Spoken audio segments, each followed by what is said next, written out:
tinfoil to cover up the phones. They really are listening and monitoring them. Use tinfoil to cover up the credit cards that have smart pay functions. Use tinfoil to cover up their smart identity cards that are mandated for everybody to carry a smart identity card. And here in America, the conservatives, who ought to know better because of the crisis that's been manufactured by our government at the border, the open border, the massive invasion of people coming in without any control over this, promising them everything, voting and welfare benefits. Because of that, you've got conservatives begging for a mandated identity card before we can get a job or to keep a job. That's where we are here in America. We'll be right back. Stay with us. Folks, I've got more to say about what's going on in Hong Kong. What's coming up, however, is perhaps even more important and something that I've been talking about for quite some time. We had the world's central bankers meet in J-Hole this last weekend. That's Jackson Hole for all of you, but I think J-Hole is probably a better description for it when all the central bankers are there. And what they had to say, what Mark Carney, who is the head of the Bank of England, he's actually a Canadian, but he's head of the Bank of England, he's retiring and everything. What he had to say is bombshell information here, folks.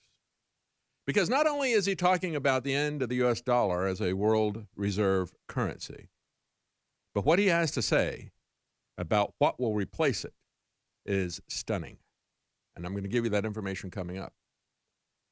And it's also, what he has to say is that he hints that it's going to be necessary to have a global war to change this reserve currency. I've been saying this for quite some time. Haven't we been talking about how the globalists have a plan for completely restructuring society? The fourth turning, this is the generational cycle that has been identified by Strauss and Howe, the people who, with their generational concept of history, and I think it's absolutely right. I mean, they pretty well documented it. They have a thesis there that's based on looking at about 500 years of American and British history, talking about the fact that Britain and America have been so dominant, and now that we have a global society, essentially, both with money and with politics and communication and entertainment and so forth, that the entire world is now on that same cycle that America and UK have been on for 500 years. About every 80 years, there's a massive restructuring of society.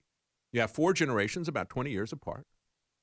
And each generation, it's amazing to see how similar these generations are in each of these cycles over a period of 500 years. But that brings us to, where are we now in this particular cycle? And as they pointed out in their book, The Fourth Turning, they had written about this before. And they wrote this book in the early 90s. And they said sometime in the mid-2000s, there'll be some kind of a global event, you know, like a big financial crash, the Great Recession, something like that. And that will begin a fourth turning. And fourth turnings in the past have created a complete reordering of society. They're usually accompanied by massive economic disruption and usually by war, because previous fourth turnings that we've had were the Great Depression and World War II.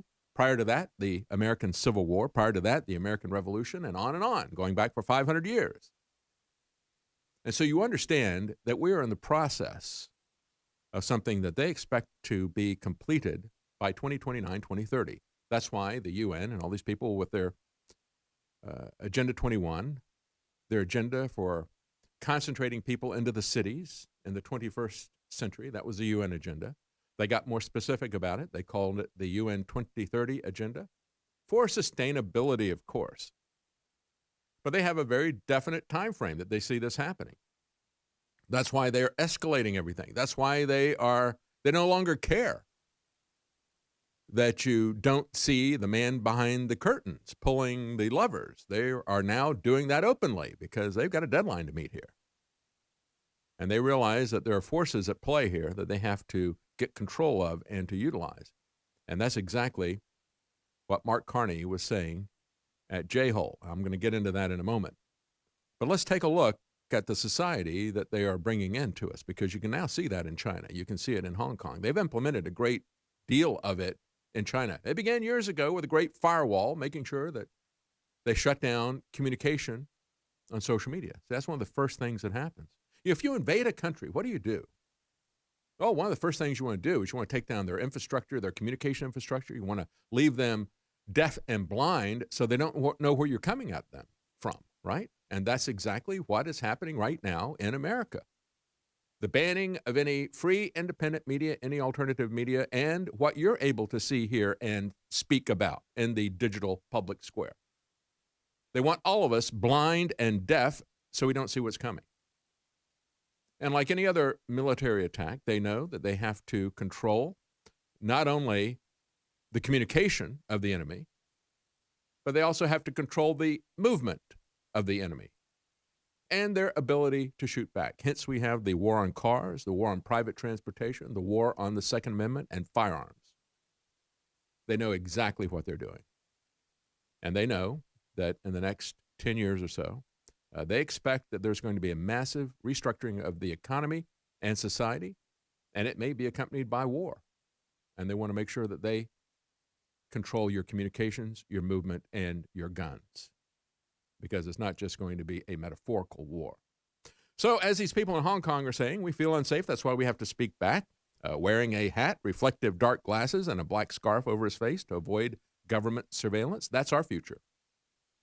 That's already here to a large degree. You just may not realize it. It hasn't been highly publicized here like it has been in China. Many Hong Kong residents have been interrogated when they enter mainland China. They've been taken into rooms to have their messages and photos on their phones and computers checked. We would never do anything like that here in America, right? We would never have our computers and our laptops confiscated when we enter the country by TSA. It's already happened. It's already happened to high-profile people on both the right and the left. You better wake up. The city's demonstrations were aimed at pressuring Hong Kong into responding to protesters' political demands, including the complete withdrawal of the now suspended extradition bill, the setting up of an independent body to investigate police violence, and the free election of Hong Kong's leaders and legislature. This is why I do not believe that it is a color revolution, that this is something engineered by Western powers or the CIA or George Soros or working, with the Obama administration like they did in other countries. They have very clear goals here. And this all began in reaction to the extradition bill that says if China doesn't like what you're saying, they're not just going to send thugs in and bust up your newspaper office. They're going to also extradite you. And, of course, this is being pushed by the appointed executive, appointed by Communist China. They are able to elect their legislature, but the executive is appointed from China. Now, Carrie Lam, that executive, came back and said she withdrew the extradition bill, but she left it there. So it has been suspended, but it's not been completely withdrawn. So it hasn't been withdrawn. It's just been suspended, but it's still there, hanging over them, like the sword of Damocles. And so they said, get rid of this. And we want to be able to get rid of her. We want to be able to vote for who we choose at the executive position. And they've had protests in the past. They protested when the Chinese communists decided that they would tell them what they were going to teach their kids in school. They were going to teach Mao. They were going to teach the supremacy of communism and so forth, and how horrible freedom and Christianity were. And they said, no, you're not. They've had clashes in the past. And they were able to stem that. And so all they're asking for is a say-so in who is elected. They want basic fundamental rights. They can't be extradited to a foreign country. And that's really what's here. That's why I don't think that the narrative that's being put out by China and by RT is correct. Russia Today, I think, is engaging in propaganda on this particular issue. Hong Kong police are using tear gas as the protesters cut down the smart lampposts, again, using an electric saw to saw through the bottom of this. If only people in America were that concerned about the surveillance here, but they are not. They've got everybody energized and attacking each other over imagined slavery that hasn't existed for more than 150 years. That's what the mainstream press is doing. That's why they are pushing the mainstream press on you through social media. That's why they have banned us and alternative media on social media. We'll be right back. Stay with us. Welcome back. We're going to take a look at the pronouncements of the central bankers as they met in Jackson Hole. The American Federal Reserve Chairman, Powell, didn't really have much to say of any interest, but what Mark Carney, the head of the central bank in the UK, had to say is pretty amazing, and we're going to get into that in the next segment. I want to finish up with Hong Kong here, as well as give you an idea of how the New York, just a little bit of incidental news here, the New York Times going full-on racist and owning it, even as they are running this series called the 1619 Project, to try to get everybody to think of America as a current slave state based on what happened 400 years ago, a misstating of what happened 400 years ago, as a matter of fact, and completely ignoring the fact of what happened 150 years ago. But we'll get into all of that in just a moment. Before we do, real quickly, I want to remind you about the sale that we have at InfoWarsStore.com. If you want to keep us here, have us as an independent free media source, not controlled by big corporate interest folks, the only way that's going to happen is for you to support us, because it's the products that we sell directly at InfoWarsStore.com that fund us. Yes, we have radio stations and TV stations that carry these broadcasts, and we're very grateful to them, and you should tell their sponsors, support their sponsors' products, and tell them why you're supporting their products. Tell them that you want more of this programming. That's one way to escape this censorship that's being imposed in the digital public square. But the other way is to, where we get our money, quite frankly, is by the products that we sell directly, and that's the only way we get our money. And right now we have a big sale to help you to do that, 50 to 60% off our top-selling products at InfoWarsStore.com. We have Ultimate Krill Oil now back in stock, 50% off. Brain Force Plus, my favorite supplement, 50% off. Helps your focus, helps your recall. You can find that right now, 50% off. Knockout, our all-natural sleep aid, 50% off. Bod Ease is 50% off. Turbo Force, 50% off. Many other very popular products now back in stock and 50 to 60% off at InfoWarsStore.com. One last thing to say about Hong Kong, and again, it illustrates how the fascist Chinese government, that's why I said it's much better description of them to call them not the Chi-Coms, but the Chi-Nazis. That's what the people in Hong Kong are putting up, because it is a marriage of government and private industry in the same way that the National Socialists under Hitler did it. And, of course, the Chinese government is very, very nationalist, hyper-nationalist. But that's not a bad thing when the Chinese do that. So it's criticized when President Trump talks about America, right? That's evil. But China can push Chinese supremacy all day, every day, and you won't hear a peep out of the Wall Street Journal, ABC, CBS, NBC, CNN, MSNBC, Fox. They don't criticize China for being nationalist. They don't criticize China for saying we're going to take over Taiwan. We're going to control the waters right outside the Philippines. We're going to take over Hong Kong. That's never criticized, and they never call them fascists. Employees at Hong Kong-based companies, report Zero Hedge, most notably the airline Cathay Pacific, are being fired or otherwise dismissed for supporting the anti-extradition bill that began all these protests that they are now in the 12th week of, and they had a gunshot fired this last weekend, again, for the first time. Things are escalating there. I reported last week about how the CEO and the number 2 guy at Cathay Pacific, and again, that is the flag carrier there in Hong Kong, one of the finest airlines in the world, how they were forced out of their positions, the CEO and the number 2. And now, on Friday, the head of Cathay's Flight Attendants Association said she was fired without explanation after managers saw what was apparently a pro-democracy Facebook post of hers. This is how social credit works. And this is basically what is being imposed on us here in the United States as well. Because, you know, if you're identified by the mainstream media as being hateful or bigoted or racist or politically incorrect or whatever they want to charge you with, then you're taken down and your business is boycotted. And one of the individuals there said, it feels like we're going back to the era of the Cultural Revolution. That was Mao's Cultural Revolution. Anybody who was deemed an enemy of his revolution was sent out to work in the fields. And that would basically be anybody who was an intellectual, who was middle class, anybody who was owned anything. One pro-Beijing lawmaker, this is a guy who's pro-Beijing in Hong Kong, said, the Cathay incident shows that when doing business in Hong Kong, politics and business are inseparable. In other words, we have full-on fascism.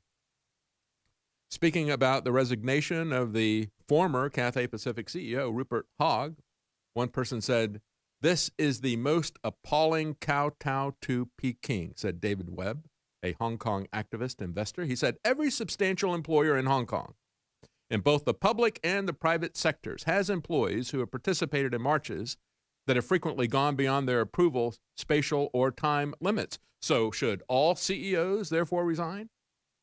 Well, that's not the point. It's not that he's being demonized and singled out. The point that the Chinese are making is that you are going to be our enforcers. You, as a corporation, in order to do business and not be put out of business, you are going to become an element, a very active element of the police state. Is that any different than what we see happening right now with Facebook and Google and these other places? Yes, they may agree with the politics right now that are being forced on people, but they are being sicked upon independent alternative media and conservative thought and Christian thought by this government, this American government that says, well, we can't do this, we can't be seen doing this directly. So we'll bring these guys in and we'll browbeat them. We'll offer them government contracts, we'll offer them funding from venture capital startup firms and so forth. But what is happening in China is they're also putting in new regulatory demands on Cathay Pacific. China is demanding also that Cathay Pacific drop a new plan to improve flight safety and security measures, and in case that pressure wasn't intense enough, some big state-owned businesses, including China CITIC Bank International and China's International Holdings, are advising employees not to book flights on that airline. See, that's how it works. That's how it works here in the United States as well. And so when we look at these campaigns in the United States to ban people over hate and over bigotry and over racism, because that's what we keep hearing from the left, and we had the meeting that we talked about last week where the New York Times got together and they said, all right, this whole Russia thing is basically blown up in our face. This conspiracy theory that we've been pushing for 2 years, it's become an embarrassment. And we've got to pivot to something new. And so they decided they would pivot to the 1619 Project, and they would use the meme of, guess what? Racism. Racism everywhere. America is racism, is what they're saying. America was founded on racism, and America is racist to the core and always will be, so we must destroy and deconstruct racism. That's what the New York Times is putting out. And so it's kind of embarrassing for them that the New York Times is now under fire again, as the New American reports, because of the tweets of one of their editors. This time it is Tom Wright Piersanti, a senior staff editor who had many, many quotes on Twitter about how much he hates the Jews. Remember when we had Sarah Jeong, they were going to hire her, and she had all these tweets about how she hated stinky white people. She just wanted them to die. She hated men, especially white men, but white people in general. You had Candace Owens say, really, you don't have a problem with this? Because when they put that out, they said, oh, we don't worry about that. That's no problem. That was just sarcasm on her part. No, it was ingrained. And to show the double standard, Candace Owens repeated her tweets verbatim, except she changed white to black, and she was subsequently banned by Twitter momentarily after news outlets pointed out the hypocrisy of that. Twitter said, oh, okay, yeah, we get that. Okay, we'll put her back in. And now we've got the New York Times showing that they are equal opportunity haters and racists. They don't just hate white people. They also hate Jews and they hate Indians and so forth. This particular editor, not just Sarah Jeong, but now another editor, doesn't care much for Indians either. January the 1st, 2010, I was going to say crappy Jew year, but one of my resolutions is to be less anti-Semitic. So happy Jew year, you Jews. December 15th, 2009, he put up a picture of a menorah, said, who called the Jew police? December the 8th, 2009, a week earlier. There are 4 Indian guys with mohawks in this one class, and each one is a douche in his own awful way. I hate Mohawk Indians. And then he followed up and said, I don't hate Mohawk Indians, though. I love those guys. I just hate Indians with mohawks. Different Indians different Mohawks. He also is equal opportunity. He doesn't just hate Indians and Jews. He hates white people with red hair. Oh, ginger is an anagram of the N-word. No wonder it hurts so much to be called one.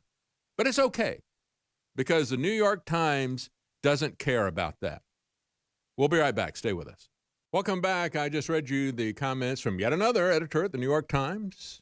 They've had multiple editors there. They don't really care what these people tweet out, no matter how hateful they are. They never get censored. They never get banned by Twitter or social media.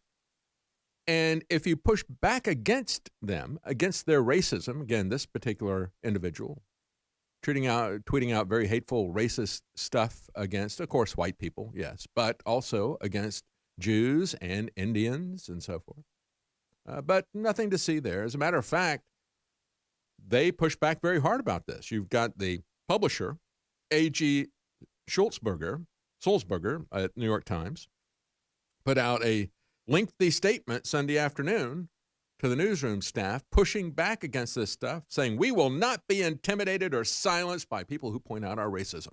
We will point out the racism of President Trump and all of his followers with our unending series called 1619 Project.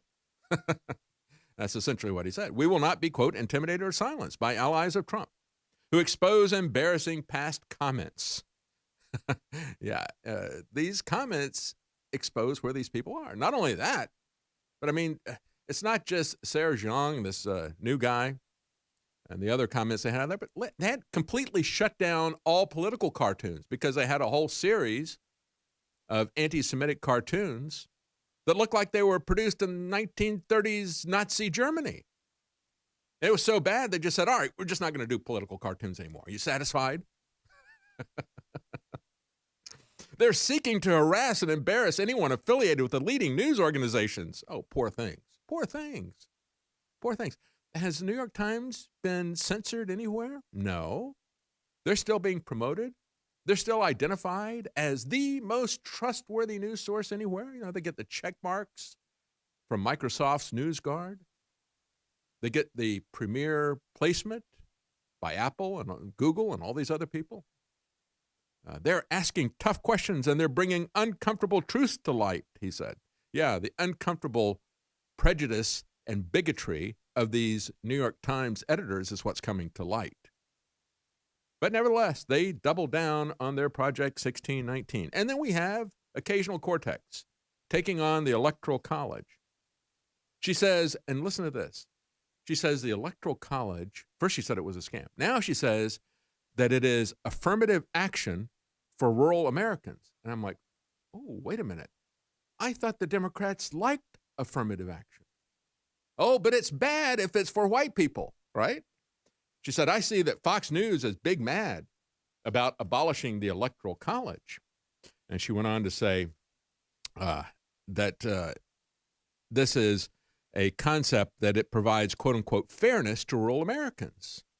And she said, well, the Electoral College isn't about fairness at all. It's about empowering some voters over others. Wait a minute. That is affirmative action, right? Affirmative action is when you empower students over other students or people just in general over other people for jobs or for college entrance or whatever because of who they are, because of their identity or their skin color or whatever. That's affirmative action. She thinks that's evil now. It's amazing. It's kind of like, yeah, it's like, let's put it in her language so she understands it. AOC, like when you guys said that people coming across the border shouldn't be called illegals, and then you all demand that we repeal the laws that make them criminals. Like, make up your mind. Like, are they criminals or are they not criminals? And is like affirmative action like good or is it like bad? I just don't understand. So if the GOP were the silent majority, they would claim that they wouldn't be so scared of a popular vote. You know why we're scared of it? Because in the big cities that are notoriously corrupt, they're known for their ballot stuffing, and they are Democrat strongholds. That's what we're afraid of. We're afraid of the corruption of the 3 or 4 biggest cities in America who could stuff the election. But I'll tell you what the real concern about the election is when we return, and we'll talk about the Federal Reserve meetings when we return. Stay with us. Welcome back. I was just talking about AOC taking on the Electoral College again, and it is something we should all be concerned about. It's, first of all, it's in the Constitution. And we should be concerned that a government that cuts itself loose from the Constitution, cuts itself loose from any kind of constraints at all.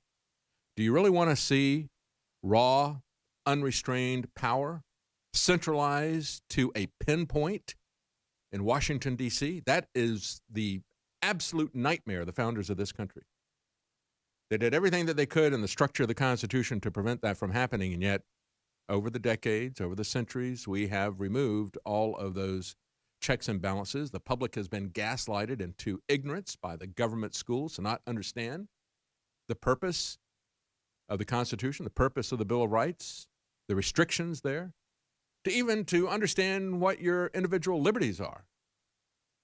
And again, I'll just mention briefly, Joe Biden, when they had the Clarence Thomas hearings, Joe Biden was not upset about the silly little he said, she said charges from Anita Hill. And Anita Hill wasn't serious about that either, because within a year or two, she was defending Bill Clinton, not against inappropriate comments, which is what she accused Clarence Thomas of, but Anita Hill and all these feminist leaders who were with her were defending Bill Clinton against allegations of sexual violence and rape by many, many women. Very credible allegations, as a matter of fact, that were covered up by Ken Starr, who later was the defense attorney for Jeffrey Epstein. It's kind of important to understand the history of each and every one of these players out there. You got to get your little cards. We had a deck of playing cards that we sold here at InfoWars once. I don't know, maybe we still sell them, showing all these different globalists. Well, I think we need to update that deck. And we need to update it. You can have the different suits of players, right? One suit would be the Democrats. The other suit of cards would be the Republicans and so forth.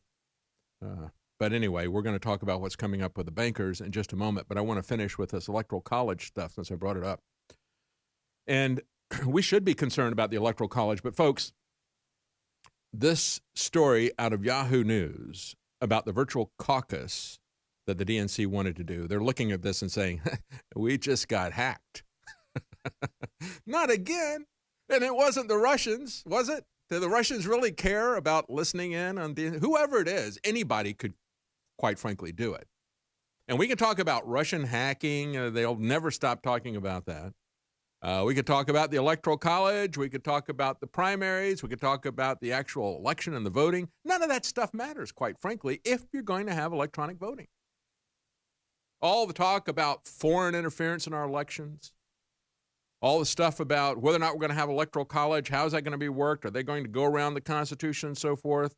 All the primaries that we have, the election itself can be completely overturned with electronic voting. And the DNC hacked conference is just one more example of it.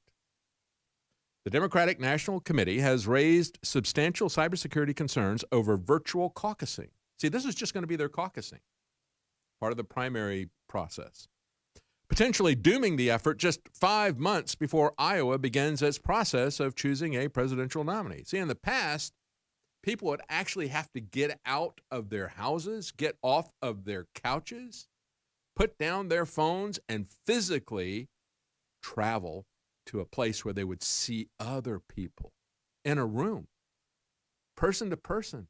And they would hold up their hands and they would count this. But then they said, well, I got an idea. It makes it easy. Nobody likes to get out and actually see people. You don't want to actually interact with people, real people. You'd rather interact with a screen. And of course, when it's on a screen, you don't know if it's a real person on the other side or if it's a bot or whatever. So they'd rather do this on a phone or something. And so they wanted to do these caucuses electronically. They called it a virtual caucus. But at a closed-door session, the DNC told the panel that experts convened by the party were able to hack into a conference call among the committee. The Iowa Democratic Party and the Nevada Democratic Party raised concerns about teleconferencing for virtual caucuses, according to 3 people who were at the meeting. For the first time, the DNC is requiring states that hold caucuses instead of a primary election to offer voters a way to participate without actually having to physically show up. But now the problem is that they can hack these electronic virtual caucuses. Iowa and Nevada are building a teleconference system for 2020. Alaska plans a phone and web-based caucus operation. Well, they might want to go back to last year. Remember last year, every year in August, and they just had the 2019 one in Las Vegas, they have a couple of cybersecurity conferences. First, they have DEF CON. I think DEF CON's first, and then Black Hat. DEF CON is the national security conference where they basically, you've got the spooks looking for people that they can hire. And then Black Hat is really kind of the independent guys. And they're showing how you can take over a car very easily. They've done that year after year. Well, last year they had something they call the Voting Village.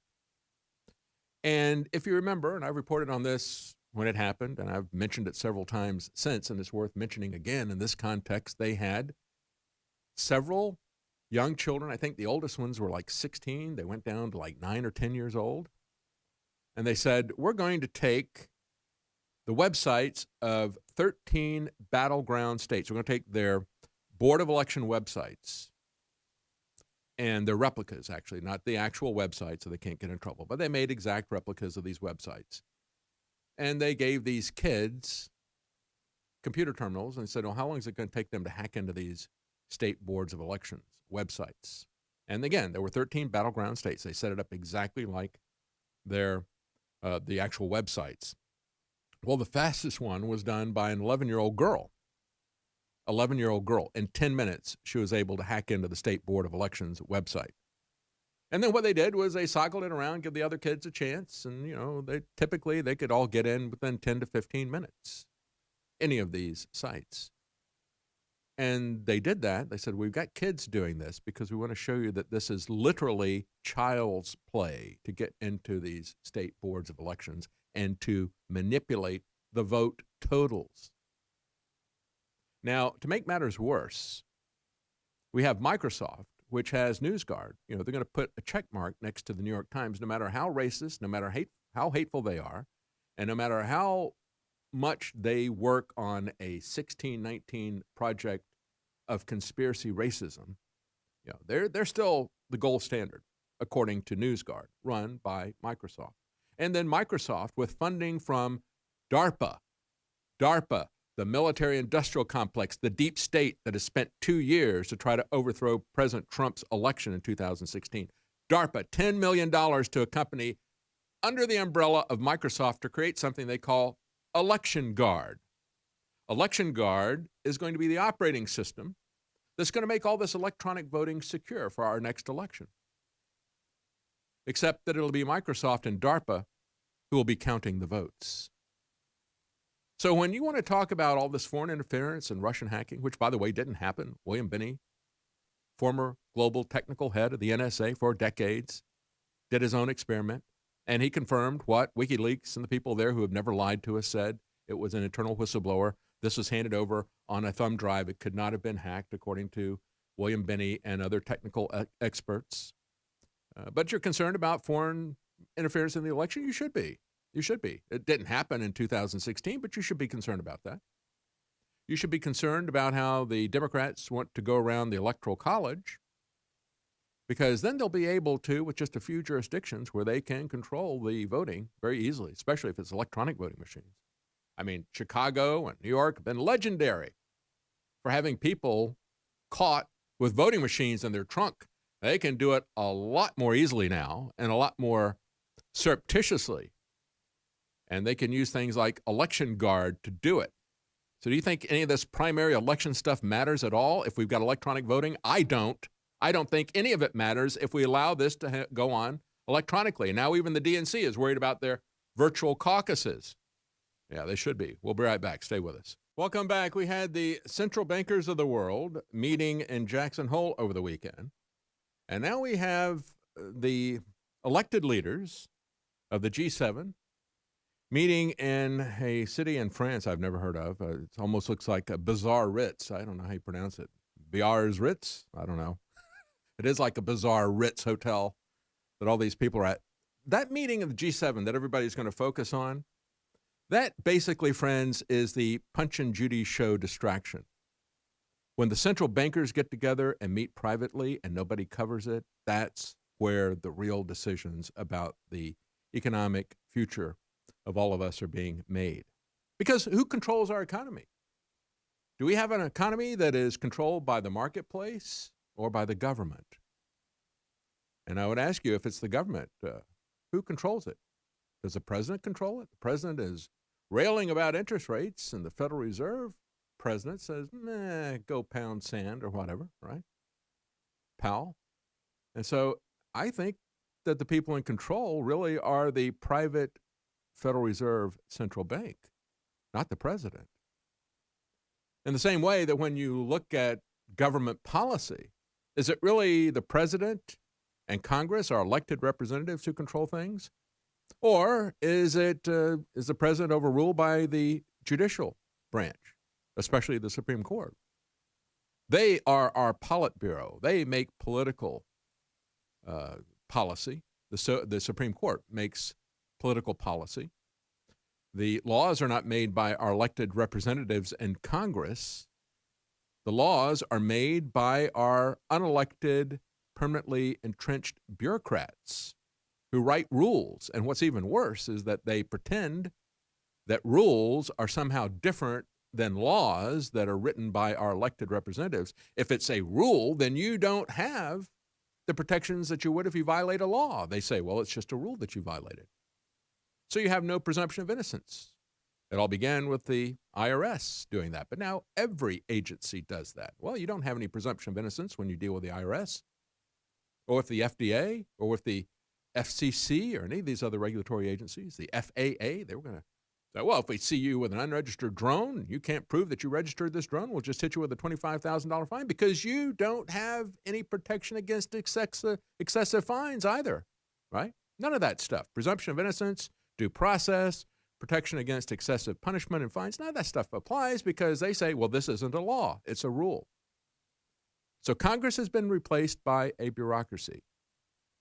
Our president and his authority to protect the borders and other things like that has been replaced by the Supreme Court. And the Supreme Court has also taken away the functions and the powers of state and local government as well. And we have more to say about the Supreme Court coming up in the program as well. But that's really where the real power is. So this meeting that happened in Jackson Hole, or as they like to call it, J-Hole, it's far more important than anything that's going to happen at G7. And they're all going to be talking about what President Trump says to President Macron. Oh, yeah, we got a special relationship. We've been friends, but, we're going to tax you like you've never seen before. Like, that is just a distraction. Here's what's really going on. Running up to the J-Hole meeting by the bankers, the world's bankers, Larry Summers, who was he was actually the director, not part of, but he was the director of the National Economic Council for Obama.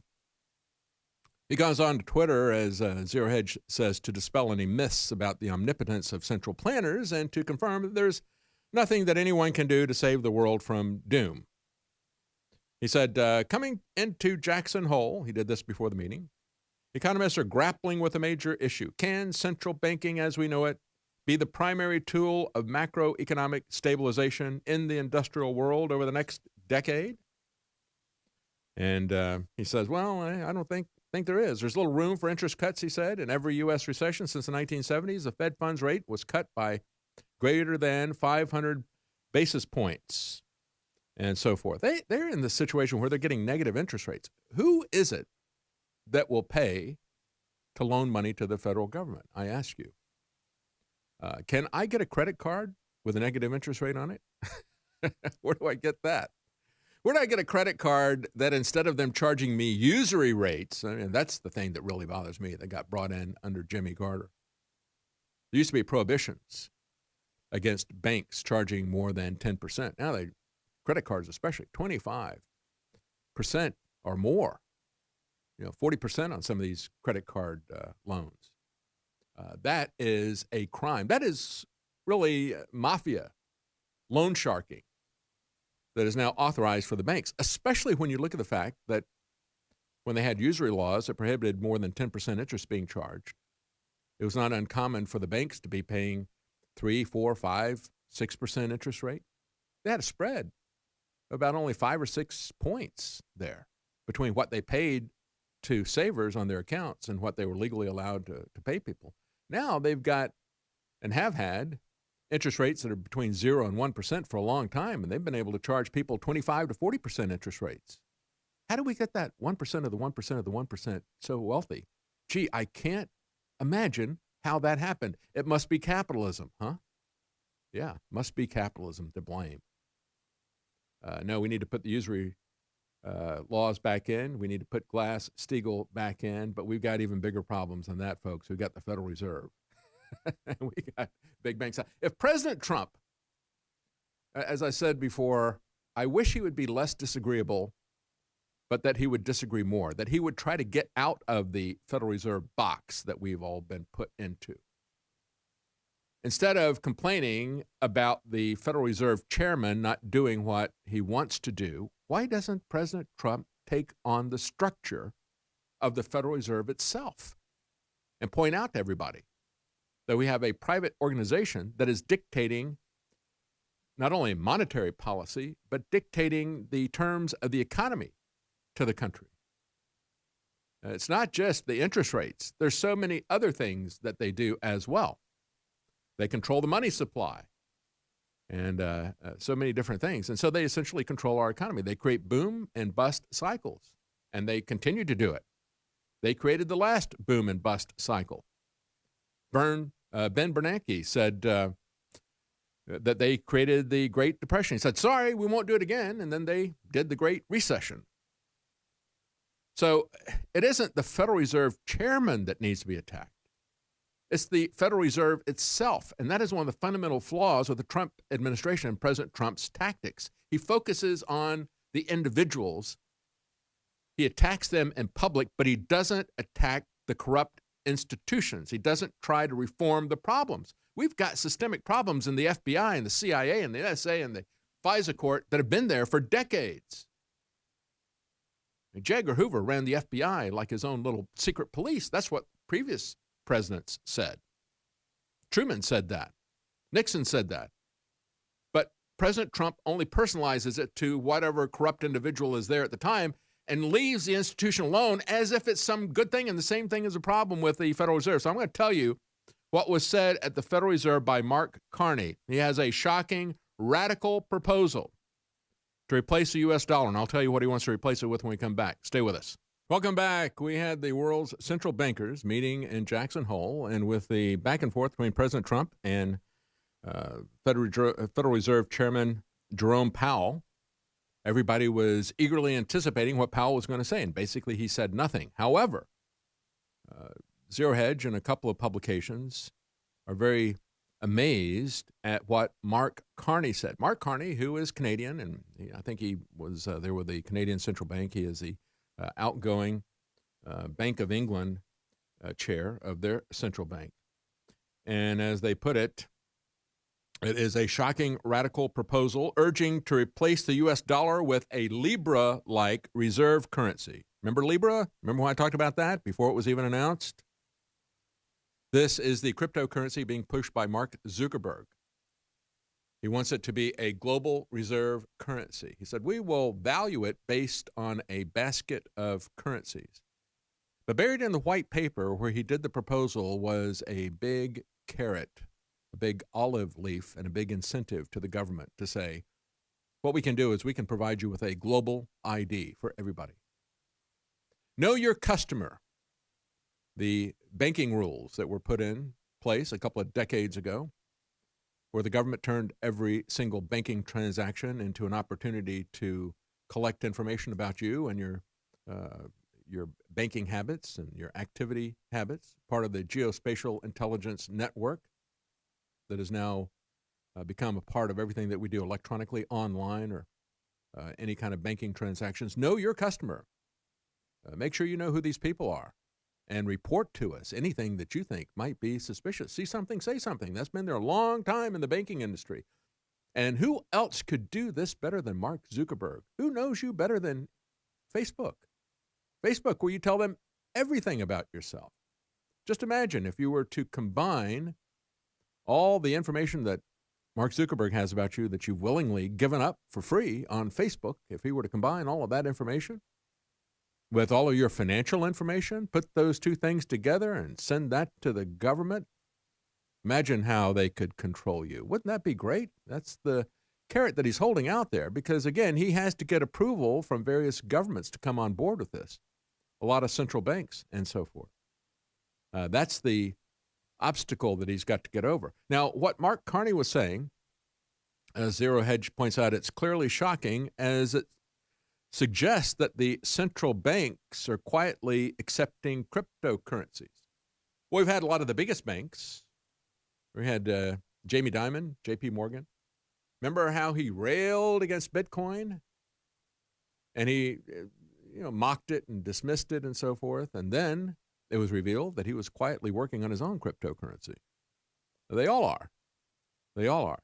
And now this is being held out there by Mark Carney as something that perhaps these central bankers should take a look at. But what is behind this? This gives us a glimpse and a validation of what we've been saying here all along about a fourth turning coming. We are at a turning point globally in society, a reordering of our cultures, of our countries, of our government, of our societies, and especially of the world's monetary system is likely what is going to happen with this.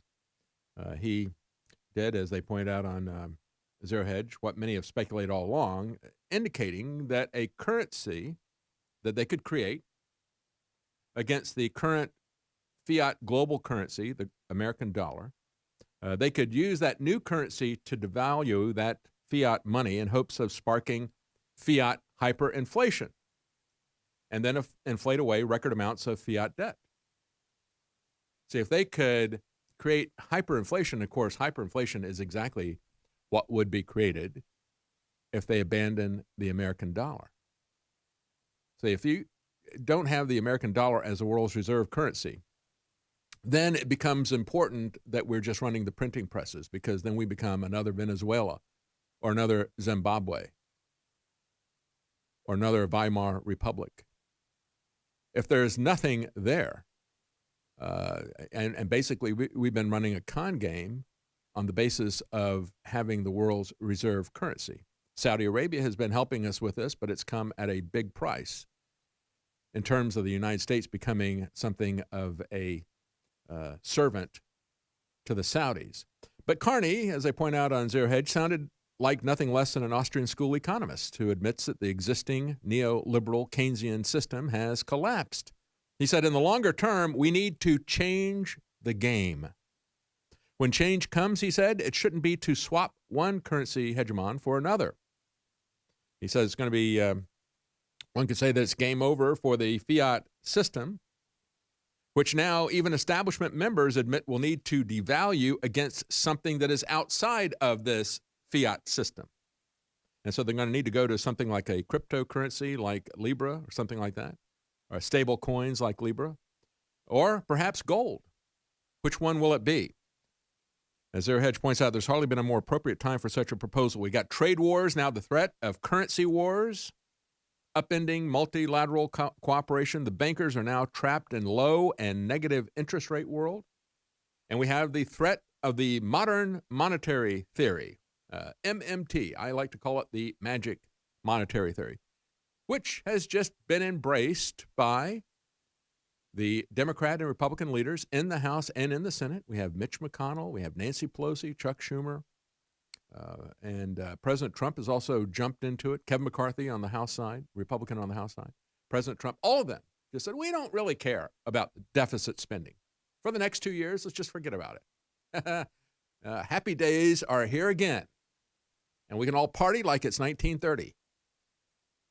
And so they don't really care because, it's beyond the whole Keynesian macroeconomics that the money that you borrow doesn't really matter because it's money that you owe yourself. Well, that's not true anymore. We've seen that it's money that we now owe the Chinese. It's money that we owe to the Saudis who buy our treasury bills. And they have a big say about what goes in this country because of that. And so that whole idea that was sold to us by John Maynard Keynes, Keynesianism, it doesn't matter. It's just money that you owe yourself. So we have macroeconomics, which says deficits don't matter, but then you have the microeconomics, which is what the real world, where you and I live, where our family or our small business has to have a budget and make ends meet, or we run into bankruptcy. But the government, especially the one that has the world's reserve currency, the dollar, they don't have to worry about the money that they spend because they just owe it to themselves, or they owe it to the world at large, and nobody's going to call that note, except now the central bankers. If we listen to Mark Carney, and this is the thing that everybody was absolutely surprised to hear, one of the big central bankers saying what wild-eyed conspiracy theorists like me have been saying for quite some time, that they're ready to pull the plug on the U.S. dollar for a number of reasons. And if they do that, get your wheelbarrow ready to go to the store to buy a loaf of bread with all that fiat currency. Either that or maybe you can burn it to keep warm. Mark Carney thinks the dollar can no longer be the world's reserve currency, they said. He talked about in his paper, he did a speech there, 23-page report that he put out, the growing challenge for monetary policy in the current international monetary and financial system. Now, if you're still awake, I'll tell you what he had to say. These long policy wonk titles, but here's the gut of this thing. Central banks need to join together to create their own replacement reserve currency. In other words, we're going to gut the American dollar. And all these central bankers who are meeting in Jackson Hole, you can forget about what the G7 is doing. It's what the central bankers said. We're going to change. It's going to be a change of the game. It's going to be a game changer. And part of changing the game is to destroy the American dollar.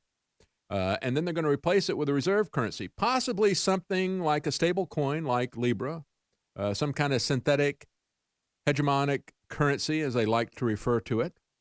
So it's not shocking that the American petrodollar is on the table, but it is shocking how they're openly talking about this and what they're talking about to replace it. We'll be right back. Yeah, where are you going to put your money in a bank run? Where are you going to hide your wealth? The government can't get it, or where it doesn't lose all of its value. That's really what the central bankers are talking about. They're not happy with the current situation with the dollar as the reserve currency. What is it going to mean for you, however, if they take that away? I don't want to see the Federal Reserve in control of our economy, but what these guys are talking about in Jackson Hole is really setting up a global currency of some sort to put themselves in charge as a global central bank. Is it going to be some cryptocurrency like Bitcoin or like Libra? Is it going to be a basket of currencies? Is it going to be gold? We'll talk more about this and the analysis of what Mark Carney had to say.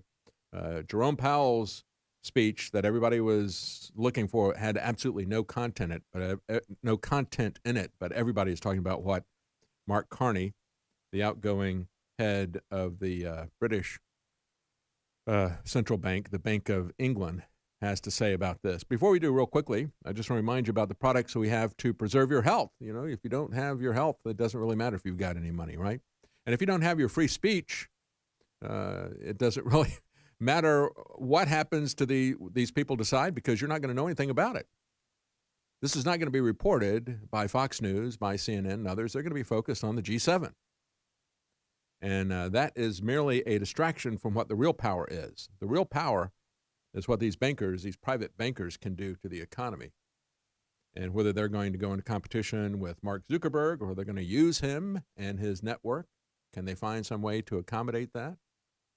Or will they create their own structure? Will they go to gold, for example, in the meantime, as kind of a hedge for their bets as they take away the American dollar? They've got to put their money somewhere where it's going to be safe. So we'll talk more about that in just a moment. But folks, you've been investing in InfoWars since, for decades, but especially since we were attacked by these surrogates of the military-industrial complex, the same people who are trying to overthrow our election, who are trying to consolidate everything into a one-world government, and they don't want anybody pushing back against this. The people who are with law enforcement and military-industrial complex here, as they had the heads of the tech companies leave, they came in and said, look, we've got to silence the cannons on social media. We can't have this information going out there. You guys have got to work with us to shut down any alternative media. And when we look at what has happened in the last week, one of the big conspiracy theory, tinfoil hat things that they've been saying about it. How many times do we have to be vindicated? How many times do we have to be right? Have you ever heard any of the mainstream media apologize for poisoning your water for decades while we were telling you the truth about that with fluoride? They're not going to apologize. As a matter of fact, they will do their best to try to spin into a non-report the damaging report that came out of the Journal of the American Medical Association about the inverse correlation between fluoridation and IQ. In other words, as fluoridation goes up, your IQ goes down. You ever have a problem with that? Do you have a problem with the fact that we said they're spying on you through your computer, through your cell phone? That's all been vindicated. What we're telling you right now about 5G, that is going to be vindicated. As a matter of fact, that's really based on very, very old research, decades-old research about the effects of electromagnetic radiation, but also combined with what we're telling you about the health effects. I think it's very important that we can see that the federal government will lie and spin, and their partners in media will lie and spin to cover up whatever they do. They have absolutely no regard for your health or the health of your children. The fluoridation issue shows that. And both of these issues come into play when you talk about 5G and smart cities. So if you want to have that information, if you want to have independent free press and reports that you can share with other people and educate other people, you need to support us here at InfoWars, because we've got the biggest corporations the world has ever seen, all allied at once to take us down, and we've been here for a year now after that's happened, thanks to your support. And we want to say thank you. We try to make this as win-win as possible. So we have massive discounts on the products we have at InfoWarsStore.com. That's what funds this program and everything that we do. 50 to 60% off at InfoWarsStore.com. We have Ultimate Krill Oil is now back in stock. We have Knockout, our all-natural sleep aid. Bod Ease, our all-natural anti-inflammatory product. We have Brain Force Plus. All of these, 50% off. Some products are 60% off at InfoWarsStore.com. So take a look there. And folks, if you want to find me on YouTube and on social media, you can find me on Twitter, Libertarian. That's my Twitter account. You can see my comments, my videos that are posted there. And you can also find videos on YouTube. Same handle, Libertarian on YouTube, youtube.com/Libertarian. And you can find all my reports at Infowars.com/David-Knight-Show. All right, let's talk about what's going on here, again, that Mark Carney talked about. Why the dollar's destabilizing reserve status role, he says, in the world economy has to end. And why these central banks need to join together. All the world's central banks joining together to create something to replace the dollar as the world's reserve currency. They're going to come up with a global currency. Now, again, Mark Zuckerberg is trying to offer Libra out there, saying we can do know your customer better than anybody can. And we can provide you with a global ID and everything about everybody that is out there. The other possible short term, which would be very important for you to know where to park your money, is gold. They talk about whether they might use a basket of currencies. But Carney's point, as they point out on Zero Hedge, his point is that with a dollar as reserve currency anchor, it's becoming virtually impossible to lower its value, however much it is critical to do that. He says we've had an unprecedented credit expansion. This is a 23-page report he did. An unprecedented credit expansion that began in 1971 when Nixon and Kissinger ended our tie to the gold currency. That was when they created the petrodollar. They said, we're not going to be tied to gold anymore. And again, they had already ended it in effect. It had become a fraud. And after World War II, the U.S. was going to be the world's reserve currency. By the Constitution, we're supposed to have the value of the dollar pegged to gold, silver. And the countries in Europe said, but you're not doing that. You're just printing money, and you don't have any connection whatsoever to your gold reserves.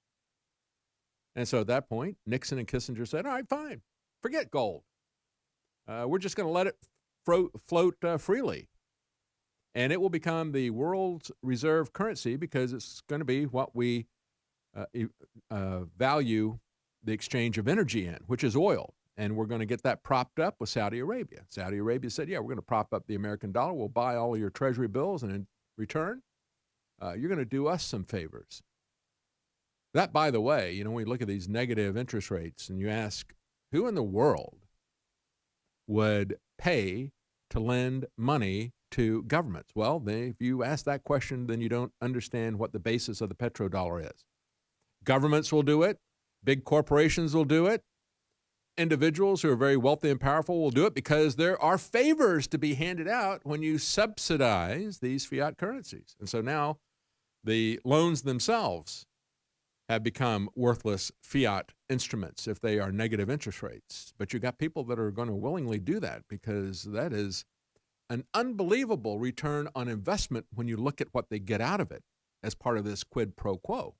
Like, oh, yeah, well, I'll pay you money to loan you money. How about that? But then on the other end of that, I get certain concessions for my business, or I get certain deals for my country, or you kick over foreign aid to us.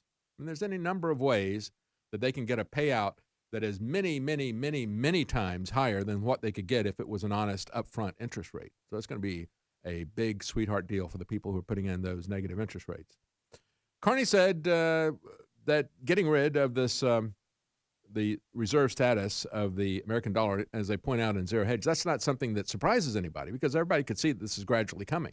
What was a surprise was that he was talking about replacing it with a cryptocurrency, even if that cryptocurrency was a so-called stable coin backed by a basket of currencies or even backed by, we could say, gold or something like that. It's still a surprise to many people because they continue to trash talk and to attack cryptocurrencies. What Carney said about a possible fiat alternative, he said, well, you know, what we typically would like to do right now, the most likely candidate for the new world reserve currency status would be China's currency. And he went back and he talked about how we had competition between two fiat currencies, between the British pound and the American dollar, that preceded the Great Depression in World War II. He said, we don't want to see that happen again, so let's act proactively. We can take down the American currency because the ascendant currency is the Chinese reserve currency. We'll be right back. Stay with us. Welcome back. As the central bankers met in Jackson Hole this weekend, we had Mark Carney, the outgoing head of the Bank of England, their central bank, said, while the world economy is being reordered, think about that. The world economy is being reordered. While the world economy is being reordered, he said, the U.S. dollar remains as important as it was when Bretton Woods collapsed in 1971. And he doesn't like that. He doesn't like the U.S. dollar being as important as it was in 1971 because we got a world economy that is being reordered. And you understand that these central bankers, when they look at the new world order, it doesn't have the U.S. in a top position. We go down to the bottom. And that's exactly what these bankers are talking about in Jackson Hole. And as Zero Hedge points out, this used to be, when we talk about the central banks destroying the petrodollar, destroying the fiat currency of the dollar, its world reserve status, it used to be considered to be a tinfoil hat conspiracy theory, but it has now come out of the closet at this meeting of the world's central bankers. As I pointed out, he said the most likely candidate for true reserve currency status would be China's currency. He said, for it to become a truly global currency, however, much more is required. It has a long way to go before it is ready to assume the mantle of world reserve currency, the Chinese government. See, the globalists have been in the process of turning everything over to China all along. And now the final step of this is to make the Chinese currency the world's reserve status. But he said it's not quite ready yet. And then this ominous message. History teaches us that the transition to a new global reserve currency may not proceed smoothly. This is where the fourth turning comes in. Massive economic unrest, as well as perhaps war, as you have a remaking of the economy, of the society, of the world, which is what these people are looking at. And as Zero Hedge puts a fine point on it, they say what he means here is that the transitions in the currency reserve hegemon status usually take place during times of war. And he immediately went back to that in his presentation, this 23-page presentation. He said, consider the example of the shift from the British pound to the U.S. dollar in the early 20th century. It began with the First World War. He said the First World War allowed the U.S. to expand its presence in markets previously dominated by European producers. The U.S. became a net creditor, well, kind of like China today, lending to other countries and dollar-denominated bonds, kind of like China is doing today. In other words, when they talk about the mantle changing, and this is not the first time this has been discussed by economists, but this is kind of the first time this has been put out there by the heads of the central banks. The idea that we had, and he goes on to talk about it, we had a world with two competing providers of reserve currencies that served to destabilize the international monetary system. And he said, many would argue that it created the Great Depression and World War II. Yes, that's what a lot of people have argued. And so he sees this all developing right now. You got China as the ascending power. They become a net creditor. They're lending to other countries. And the other thing that he didn't mention here, but other economists have, is that when, as many people said, as the U.S. was ascending and the pound was weakening as the world's reserve status currency. Once a recession, a great recession or a big depression begins in the ascending country, then what that does is that triggers a greater depression worldwide. And that's why many people have said if China goes into a recession or a depression, as we've seen all of these indicators in China showing, that is a flag that could trigger a world depression. He says, we've got the Chinese engine, going back to Mark Carney, he says, we got the Chinese engine, we've got the U.S. engine of the economy, we have a multipolar world. How do we get to a single polar world? Welcome back. So as Mark Carney is saying, here's the overall view, the summary of what they were saying at Jackson Hole. We've got to change the game. We have got to move to China as the world's reserve currency, but they're not quite ready yet. And we've got to do something about what is happening with the U.S. dollar. So we've got to move away from that. But whenever we transition to a new world reserve currency, that doesn't go very smoothly. So we're going to have a rough road here. We could have a global depression. We could have war.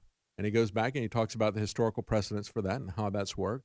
The parallel between what happened with replacing the British pound with the U.S. dollar in the early part of the 20th century, how that created the Great Depression and World War II. Again, we're now at the next fourth turning, a generational turning. And as Strauss and Howard said in the early 90s, it's probably going to happen sometime between the mid-2000s and be completed by 2030, which is why they have a plan to stuff us all into the cities under a kind of control system that they've already been perfecting in fascist China, the Chi-Nazis, as they pointed out in Hong Kong. And so how do they do this? Where are they going to put their wealth as we go down this bumpy road? This is what the central bankers were wondering about. Do they put it in some kind of a cryptocurrency, a stable coin that's a basket of currencies? Do they put it in gold? What do? They talk about Libra and so forth. However, Libra is also under pressure. This is the cryptocurrency put together by Facebook, by Mark Zuckerberg. A report from the Financial Times last week, August the 23rd, says that two of the founding partners of the Libra Association by Facebook, and again, to become a founding partner, to become a node in their network, and when you got a cryptocurrency like Bitcoin, pretty much anybody can mine the transactions, mine a coin by processing transactions. But if you want to play in Mark Zuckerberg's world, you got to pony up $10 million. And so you got 28 founding members who have done that so far. They've ponied up $10 million. That's chump change for these people, especially when you look at the potential payoff. These are corporations like Visa, MasterCard, PayPal, Uber, Spotify, all of them kicking in $10 million so they can be part of this new, they hope, world currency, world cryptocurrency. And right now it's got 28 founding members, but some of them are not too happy about pushback that they're getting from regulatory agencies. You've got a lot of pushback from the European Commission. Antitrust regulators over there don't like Zuckerberg. They don't like Facebook. They see this as another move of American hegemony. Why would they think that? I mean, Facebook, we're told by the Cato Institute and Reason Magazine, all these people funded by the Koch brothers, we're told, oh, yeah, they're just a successful corporation. So there's nothing to see here. Move on. No, the Europeans think that they're kind of the cat's paw for DARPA. And so they don't like that. And then on the other hand, when they go to the U.S. House of Representatives, the financial sector there, the Financial Services Committee, and Maxine Waters is one of the people on that because she's got a husband who's in the banking industry there. They gave them a hard time as well. They wanted to know how Facebook could be trusted when their collection, storage, and misuse of customer data had landed it with a $5 billion penalty. And again, that $5 billion penalty says, that's nothing. Nothing at all. And so the question is, can Facebook promise the surveillance state? Can they make promises and assurances to the national security state worldwide, as well as to law enforcement and others and to tax collectors, that they're going to get all that information, they can do a better job of collecting it? Because that's what it's really going to come down to. That's really where the rubber meets the road, the know your customer promises. So as they go back and forth, some of these partners are getting concerned about that, thinking that maybe he's not going to be able to lobby and get the favors from the surveillance state to become the ultimate surveillance currency. And then you also have the people who are out there still hitting on cryptocurrency, like the former deputy commander of the U.S. Cyber Command, Lieutenant General Vincent Stewart. He and the Middle East Media Research Institute are saying, we got to shut down cryptocurrency. And they pretty much list everything. They list Bitcoin, Dash, Verge, Zcash. All of these have become the lifeblood of terrorists. Well, you could say the same thing about cash, right? I mean, you got drug cartels that are using $100 bills for decades to move their wealth around and so forth. So we're going to shut down paper currency? Yeah, they made that argument to try to shut down paper currency to a large degree and to try to track it more closely. Because here's the real issue, folks. Privacy is what they call terrorism. They don't want anybody to have any privacy. And that's why they are attacking cryptocurrency. This is not about ISIS. This is about you having privacy. They want to know their customer. That's why I think that Facebook and some kind of a cryptocurrency has got the inside track on this. As Stewart was saying, ISIS's caliphate has crumbled, and as it and other jihadi and terrorist organizations increasingly depend on the internet, the most significant and dangerous recent development in global terrorism is the embrace of cryptocurrency. So we got to stamp out all cryptocurrencies. No, they just want to stamp out privacy. Ideally, as George Gilder has said in Life After Google, ideally we would have an internet that was not based on a big data model that was pushed by a DARPA psychologist, where you put all your stuff out there. They give you free services so that you tell them everything about yourself. And then they put that together in geospatial intelligence to monitor everything that you're doing. No, ideally, says George Gilder, that's the model for Google, big data. They give you services that are free, and then they sell information about you to anybody. It may be businesses. It may be the surveillance state. It may be the communist Chinese government that wants to control people's movement and their jobs and everything else with a social credit score system. But that's been the whole scam. It's basically a con game, a rope-a-dope, if you will. Come on in, everything is free. The old razzle-dazzle. And then once you get in there and they get all that information about you, that becomes a tool of oppression. George Gilder said, what we need is to rework the internet and stop that big data model, which is fundamental to Google. We have some security that's put on, but it is a bag on the side, and it never will work well. It has to be designed in from the ground floor, and that's one of the reasons why they attack the idea of cryptocurrency so much. They don't want a truly private situation. Of course, Bitcoin is not truly private. I mean, they can discover this stuff, not to the extent that they could if it was being done by Facebook, by Libra. But it's easy to track the Bitcoin chain and to blockchain and find out who actually took the money and sent it other places. They can track that down. So it is not private. There are some cryptocurrencies that have privacy built into them, and they really hate those. They said that all these concerns about cryptocurrency by terror groups is absolutely warranted, and we got to push that down. We got to stop that. So while all this is going, what does this look like for you? Well, it turns out that maybe as all of this bumpy road hits us and they transition away from the U.S. dollar, and the U.S. dollar becomes like a Venezuelan or a Zimbabwe currency, these central banks are starting to purchase gold at record highs. So maybe that's going to be their intermediate storage until they can switch over to China as the new world reserve currency. The World Gold Council reported central banks bought a historic high of 374 tons of gold this year. That move accounts, they say, for only 16% of the total gold demand, but it gives an insight into what the central bankers are thinking about. And that was one of the things that Mark Carney talked about. Not only the need to move away from the U.S. dollar, but where do they put their money in the meantime? Do they have a cryptocurrency that's ready? Not quite. Is China's currency ready? Not quite. Maybe it will be gold. It was only 7 years ago that a survey of economists revealed significant disagreement with regard to the potential benefits of a gold standard, but now it looks like it may be the hedge for these central banks who are working to create a one world bank. We'll be right back. Welcome back. I said that the real meeting that mattered this week was not the one that was in France, the G7 that is happening today, but the one that we had over the weekend with the world's central bankers, talking about how they were going to remove the U.S. dollar, the necessity of removing the U.S. dollar from reserve currency status, world reserve currency status, as soon as possible, and what would they do to replace it?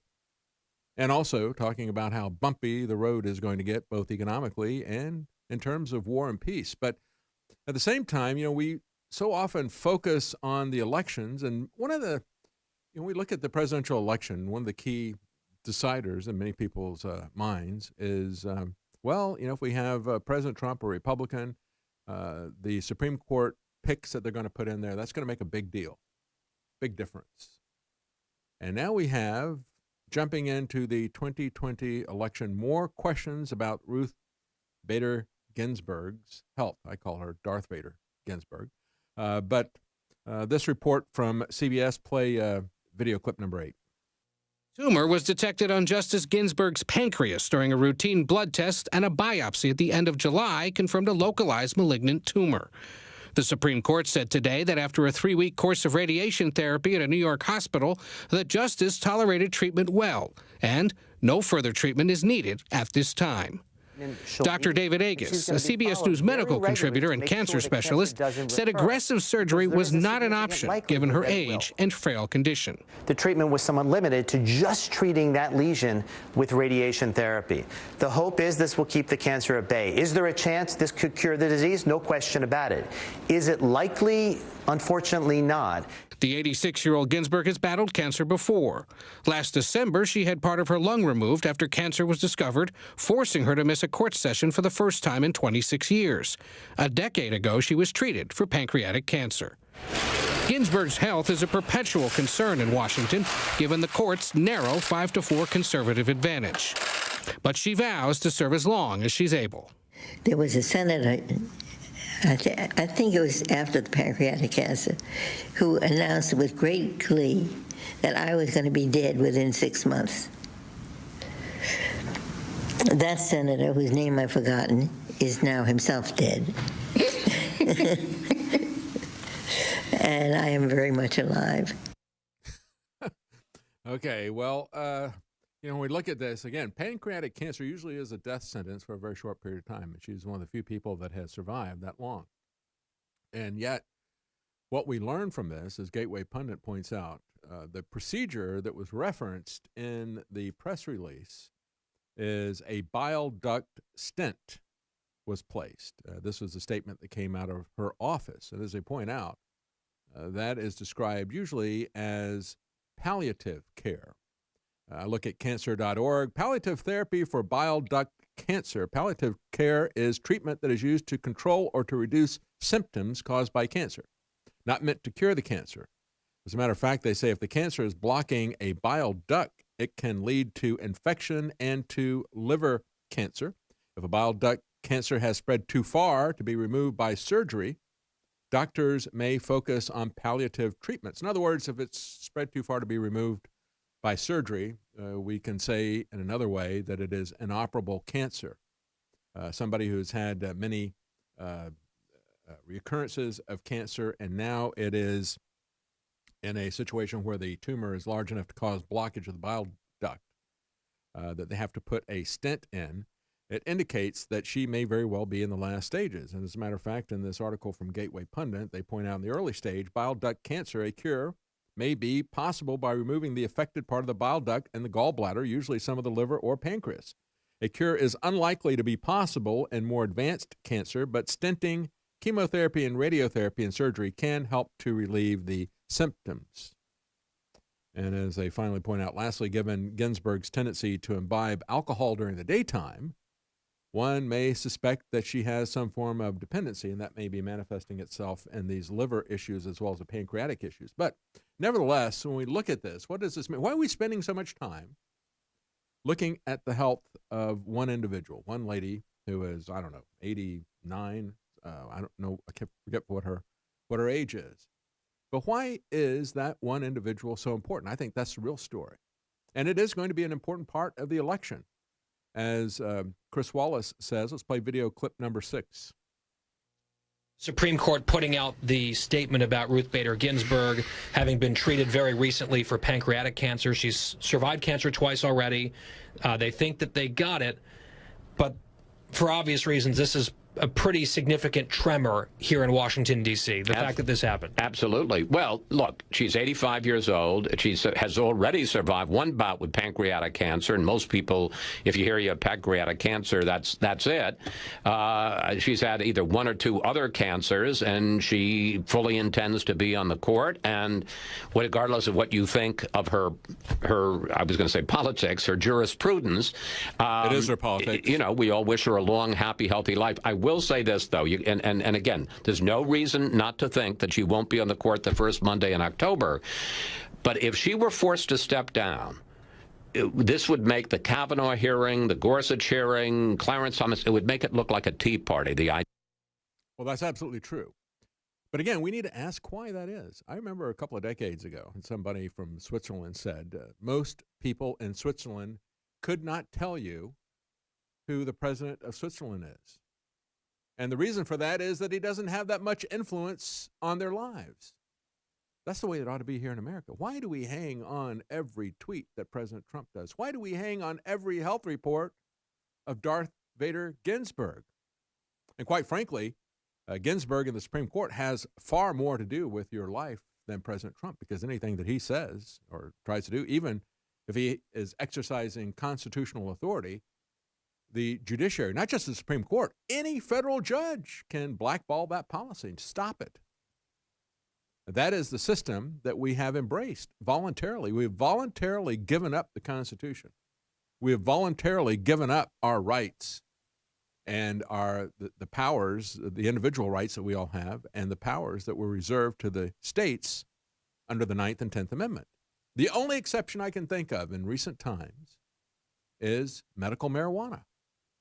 People said, we're not going to let you keep that away from you. We're talking about health here. A lot of people, a lot of different conditions said, you're not going to take that away from us. You're not going to lock people up. And so we had individuals in referenda as well as state legislatures say to the federal government, you have no authority in this area. And they were right. And even Jeff Sessions backed off because it would have shown that the emperor has no clothes. People were determined to defend their freedom in that area. And we better stand up and do that when it comes to the Second Amendment. And we better stand up and do that when it comes to other issues of medical choice and freedom. Vaccines, stem cells, those types of things. How dare us?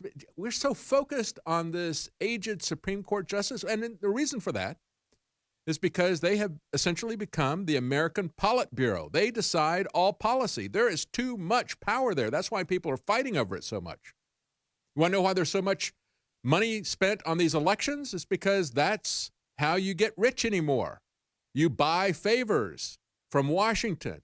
You use Washington to shut down your competition or to give you government contracts or to help you get monopolies. That's why, because it's become so corrupt, so unconstitutional. We'll be right back. Welcome back. We're just talking about how it is going to be nuclear war in politics if, as it's looking now, Ruth Bader Ginsburg is at the end stages of pancreatic cancer and all these health issues that she has had. And why should it be that way, right? It's because we have invested too much power in the Supreme Court. As W&D points out, the next major Supreme Court decision is going to be about the definition of sex. Well, why not? They have decided everything else, right? They can decide when life begins and ends. Roe v. Wade, and we all bow down and worship that. It doesn't matter whether we have state laws. Oh, those all have to be shut down by the Supreme Court. And the Supreme Court has no authority under the Constitution to say anything about defining when life begins. It has no authority to define marriage, another thing that they jumped into. Neither does the federal government at any level have any authority to prohibit anything. And yet they do. Everything is prohibited unless they expressly permit it. Look at the FDA. While we got Johnson & Johnson out there fighting off lawsuits about how they have abused the public and the public's trust with opioids, you got President Trump out there saying, well, Johnson & Johnson's got some secret new sauce that's going to help everybody with PTSD, all the veterans out there, suicide. It's just ketamine, a form of ketamine that they have patented, a very dangerous drug, especially for somebody who's already got psychological issues. And then they will give that in addition to the antidepressants, things like the SSRIs, Prozac, and other things that we know have to be kept at a very tightly controlled dosage or it turns people suicidal. It exacerbates the suicidal tendencies and is responsible for many mass murders. But we're going to add to that mix now ketamine. And we're going to do that through the VA. And here's the icing on the cake. Johnson & Johnson, the same people, they were one of the big movers behind the opioid epidemic, are now going to be able to sell this drug that's pretty much been available in generic form, used for anesthesia as well as for veterinary medicine. They're going to be able to sell that drug, which has been going for about $7 a dose. They will sell it to the VA for $1,000 a dose.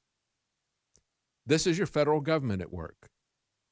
And so when we look at all of that and we look at the fact that, again, they had no authority to prohibit anything on the UN's war on drugs, when they prohibited alcohol, at least the federal government at that time had enough respect for the Constitution that they passed a constitutional amendment to prohibit alcohol. And then that was the 18th Amendment. Then the 21st Amendment said, well, we're going to take that off again.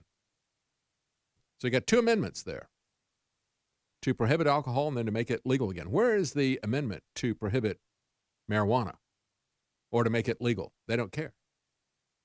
They just pronounce it, it's illegal, now it's legal, because John Boehner, who is unalterably opposed to it, is now going to make a lot of money off of it.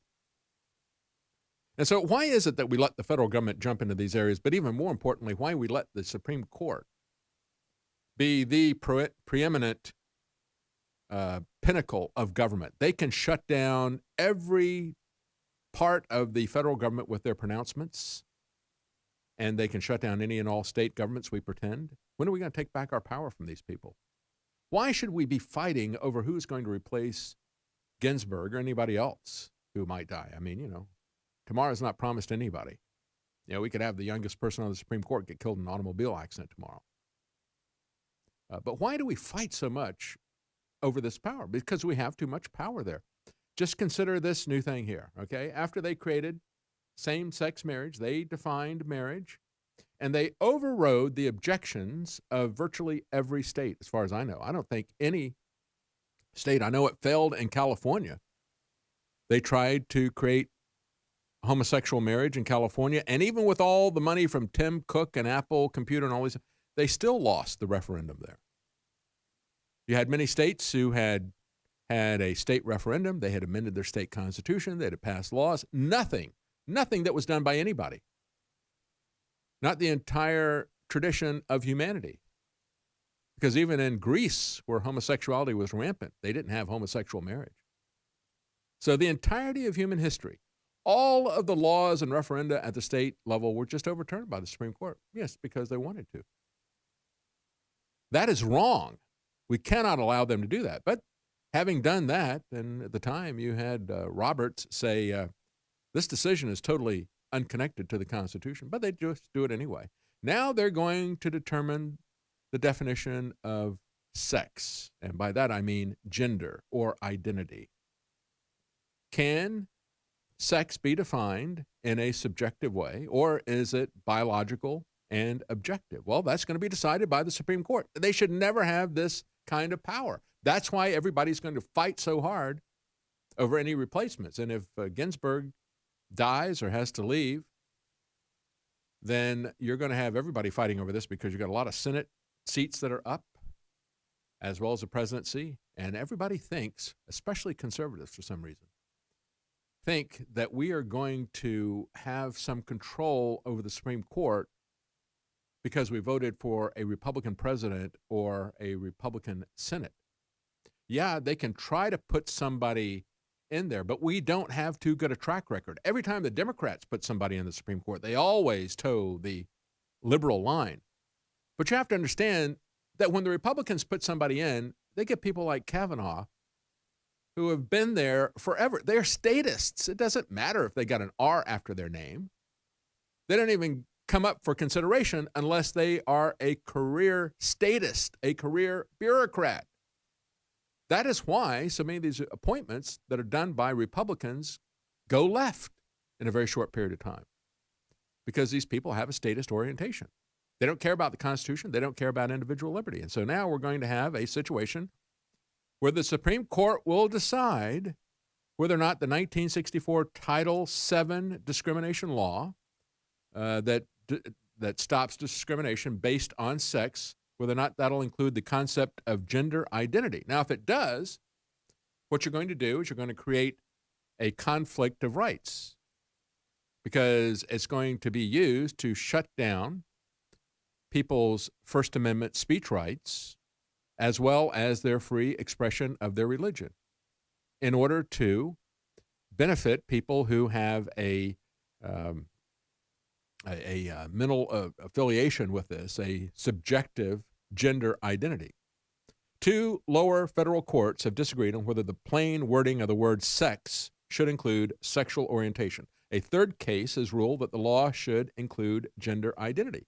So as a result, we're going to send it to the Supreme Court and let them define the term sex. And this is why everybody is so upset about this. And this is why the left is so devoted to keeping Darth Vader Ginsburg in the Supreme Court, going back to February, because this is not the first time these health issues have come up with Ginsburg, even in the last year. This satire piece from Babylon Bee, half human, half robot, justice enters the Supreme Court, introduces itself as Ruth Bader Ginsburg. Yesterday, after the U.S. Supreme Court opened and justices began filing in, a half-robot, half-human with the face of Ruth Bader Ginsburg entered, wielding an arm cannon, body armor, and enhanced retinal targeting. She performed well. She never fell asleep. She didn't show any signs of fatigue, unlike the human flesh version of RGB. She didn't even blink, said Judge Sonia Sotomayor, who claims that the cyborg justice just stared at her for a large portion of the proceedings with one empty, soulless eye. Any concern that Ruth will be resigning her chair can now be put to rest at this point. She is now running on the most powerful lithium-ion battery in the world, is plated with titanium body armor, and she can get a strong Wi-Fi signal practically anywhere.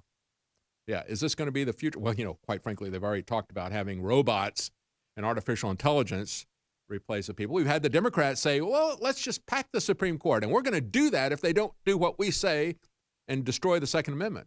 We can pack that. And they even proposed putting in 15 members and having them select each other just like the old Soviet Politburo. That's exactly what it already is. We'll be right back. Stay with us. Well, we had the left totally triggered by a new game from Hasbro, the people who own Monopoly. They've now got a Monopoly socialism game out. And you had Nick Kapoor tweeting about it. I bought a copy of Hasbro's mean-spirited, woefully ill-informed Monopoly Socialism board game, so you don't have to. And he wrote an article about it. And so Ted Cruz responded to that, retweeted that, said, why do lefty academics fear pointing out the manifest failures of socialism? He said, hey, this is something they could have a big run with at Hasbro. You know, they could do the Venezuela edition, said Ted Cruz, start out in 1950 with the fourth highest GDP per capita in the world. He wrote per capita, but it's per capita in the world.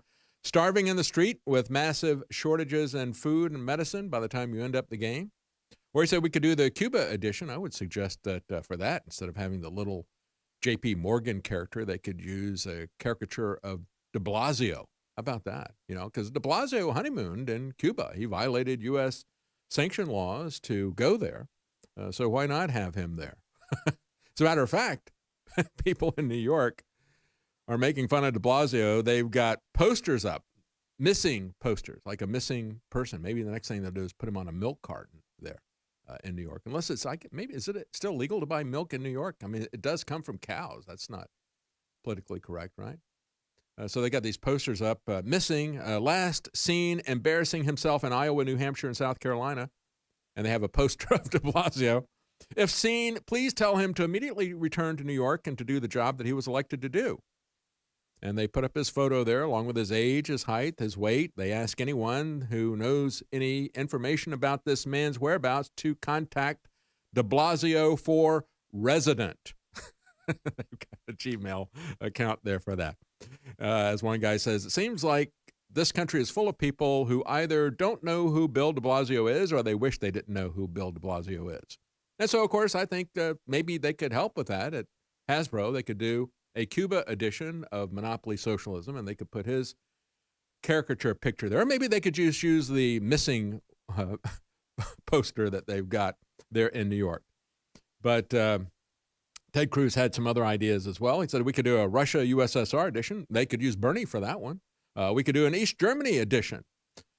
He said, or we could do the university edition. You imagine a magic money tree, and you get everything for free, and anybody who wants it can get it, and nobody works. Yeah, that would be right. You know, I remember years ago that some people that were inside the Libertarian Party, I used to sell this game at one of our stores for a while. It was called the Game of Lose. And basically what this game was the policy that's now been reinvented by people of both the left and the right, universal basic income. In the Game of Lose, it was like Monopoly, except that when you went bankrupt, you weren't out of the game. You went on welfare and everybody else had to pay you until everybody went broke. Yeah, that was the fundamental idea behind the Game of Lose. So it's kind of like universal basic income. They could call it the Monopoly Socialism Universal UBI version, right? They could put Andrew Yang on the cover of that. But I think it's interesting when you look at Amazon and they're selling it there and their description of it from the manufacturer, from Hasbro, they're kind of apologetic about this. Because when you look at their description, it says this is an adult twist on the classic board game. This adult board game is a hilarious adult twist on classic Monopoly gameplay. Work together or not. This adult party edition of the Monopoly game. Do you see a trend there? They keep talking about how it's adult, adult, adult. Because we don't want to trigger the little snowflake millennials. This is for adults. Please don't buy this for your college students out there. They'll be too triggered. This is for adults because only adults have a sense of humor. The millennial snowflakes aren't going to think this is funny. You got players, as they describe it, themselves. The manufacturer says players move around the board contributing to community projects. You try to become a community organizer. Unless they can steal projects to get ahead. Subtitle is Winning is for Capitalists. So as you go around and play the game, you can contribute to the community fund unless you just want to do what you need to do. They have chance cards, they said, that can abruptly shake things up. Things such as lousy neighbors or vegan meatloaf or bad plumbing. I guess that would be the mandated 1.6-gallon flush toilets that they mandate for everybody. There's twists and turns of life put a damper on the working towards a shared utopian society. Cooperation isn't always what it's cracked up to be in Monopoly Socialism. Game players move around the board, working together to make a better community by managing and contributing to community projects such as a no-tip vegan restaurant, an all-winners school, or the Museum of Co-Creation. And then, as the thing wraps up, you can contribute all 10 of your chips to win the game, unless the community fund runs out of money, and then everybody loses. So much for a socialist utopia, writes Hasbro. Yeah, that's definitely something only for adults, because the youth are going to be too triggered by that. You know, we got somebody very stern who is on her way to America to preach to us from the pulpit of the United Nations. Greta from Sweden is on her way. And I know I can be reported for talking about her because, like David Hogg, she is protected by the gods of social media. Nevertheless, many people have already talked about her, how stern and humorless she is. She is on a mission. She is on a crusade. She is coming to our shores to spread the gospel of lower standards of living, just as surely as the people on the Mayflower came here to spread Christianity. She is coming here to spread the anti-gospel of hardship and depravity here. I guess, well, it is a kind of depravity. Deprivation. That's what she's talking about. But there's a great article on Breitbart. Nolte says, we know that Barack Obama believes that global warming is a hoax. He's not a true believer like Greta. Absolutely not a true believer. And you know why? Because, as Nolte points out, if Barack and Michelle Obama really believed that there was global warming, the last thing they would do would be to move to an island and invest $15 million in a home with an ocean view right there on the ocean.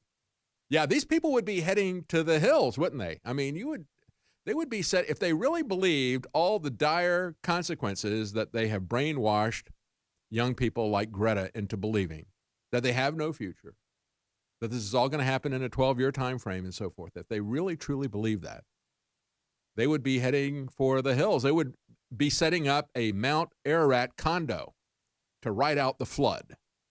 They would be building their $15 million home on the top of the mountains.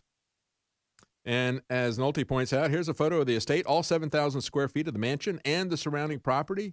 See all that blue stuff off to the right? Well, that's the Atlantic Ocean. And just to remind you that in the past, it was Barack Obama who said, the science is beyond dispute and the facts are clear. Sea levels are rising. Coastlines are shrinking. And so what does he do? He buys oceanfront property on an island for $15 million. Barack Obama also said, we'll continue to see rising oceans, longer, hotter heat waves, dangerous droughts, and floods. So he said that 7 years before he bought a $15 million home on the ocean.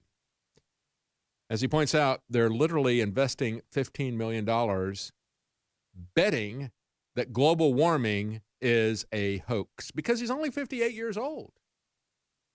So he's got another 25 to 30 years to live probably. And if global warming was real, even if he didn't expect to live another 12 years, he would still want to have, he would still want to be able to protect his investment, right? But as he points out, the leftists aren't leaving the coast. They're not leaving the East Coast. They're not leaving the West Coast. As a matter of fact, they're fighting tooth and nail, dumping millions and millions of dollars on oceanfront property on both the East and the West Coast. They have basically, that's where they live. Why is it that the liberals are all over the coast? They're in Miami Beach. They're in Tampa. They're in L.A., San Francisco, San Diego, the various islands across the Long Island and so forth. That's exactly where he is on Martha's Vineyard. He's on an island on the coast. They really don't believe it, but they have suckered these poor young people into believing that. Well, that's our broadcast for today, folks. I just want to remind you about the products that we have at InfoWarsStore.com. Please take a look at those products. We really do need your support. You are our only sponsors, and we try to make that as much of a win-win as possible. We have products there. Our most popular products now, 50 to 60% off. Ultimate Krill Oil is now back in stock and 50% off. Brain Force Plus is now 50% off. Bod Ease and Knockout are all-natural sleep aid and anti-inflammatory products now 50% off. Many other specials at InfoWarsStore.com. Don't forget, subscribe and follow Libertarian on Twitter and on YouTube. you.